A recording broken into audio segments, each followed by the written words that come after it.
Have you ever wondered what an adventure writer does when he's not on the road? And are you curious to know what's going to be the short-term and long-term future of T2Wine now that the first stage of the trip is over? Well, stay tuned and I'm going to answer that and a few more questions right after the intro.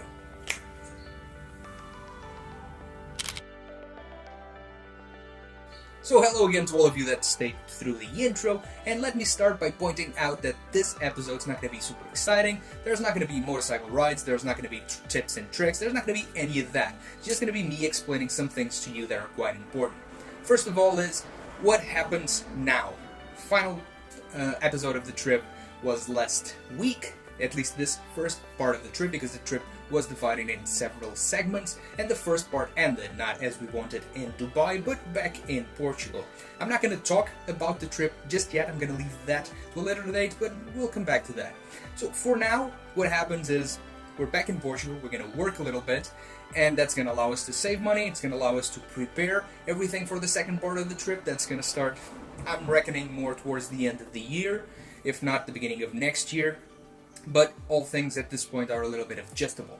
And why am I not speaking yet about what I'm thinking, what I thought, what I didn't thought about the trip? Well, because I don't want to do it alone. The trip was made by me and Charlotte's not here. She's back in Germany working, and she's going to be flying in and out, and I'm going to have to squeeze in some filming time the next time she's here. But sadly that didn't happen this week, so it's going to be later on. And what's the future of T2Wine right now while we are working?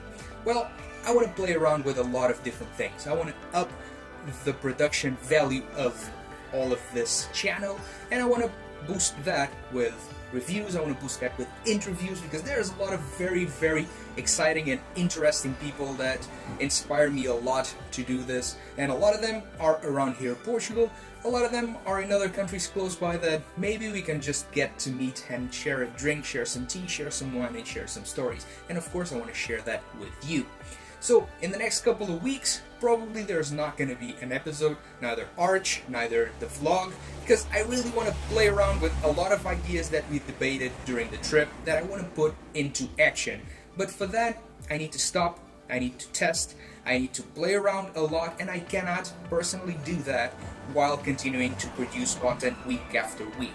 I want to show you a lot of things that I have here and that I've already written a little bit so I don't forget, but I want to boost all of this. I want to boost the quality of the filming that I'm bringing to you. I want to boost the quality of the content that I'm bringing to you. And for that, I'm going to have to stop for a couple of weeks, test, and bring it, well, the new and improved T2Wine.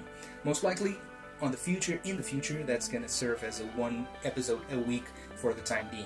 And what are we going to do? Well, like I said, Charlotte's back at work. I'm back at work. Not with the planes as you've seen in the first season. I'm editing, I'm doing all kinds of jobs. I have one job that I'm very excited about, something that I'm starting with Charlotte, but I cannot tell you yet, but I'm super excited. I really want to tell you all about that, but that's going to be very in the future. But for the vlog, I'm going to continue to film right here in Portugal, where there's a lot of fantastic wines, where there's a lot of fantastic roads and trails for me to show you, and there's also tea. So, and then within the next couple of months, that's what's going to happen. Work, improve on the T2Wine as a whole, both in cinematography and in storytelling, and it's also going to boost not only information about me, not only information about the bikes and our trip, but also about a lot of people that inspire me to continue to do what I'm doing. Of course, I have to say a huge thank you to all of you that stayed with us all throughout this first part of the trip, that I hope is going to stay with us in this new age of T2Wine, and of course when the trip continues, that you guys are going to continue to be with us and are going to continue to be on that side, and if lucky enough, I might just swing by your door, give us a chat, give us a shout out, and we might just meet up for a drink. Who knows, maybe a little ride. If you're not yet subscribed, please do consider subscribing, hitting that big like button, that subscription bell, everything that you need to do to make sure that you're going to be here in the next season, in the next upgraded season of T2Wine. And for me, from Charlotte, from all our sponsors, that also huge thank you, because without you guys this wouldn't be possible. I'm going to be here next week, or not. I'm going to be here.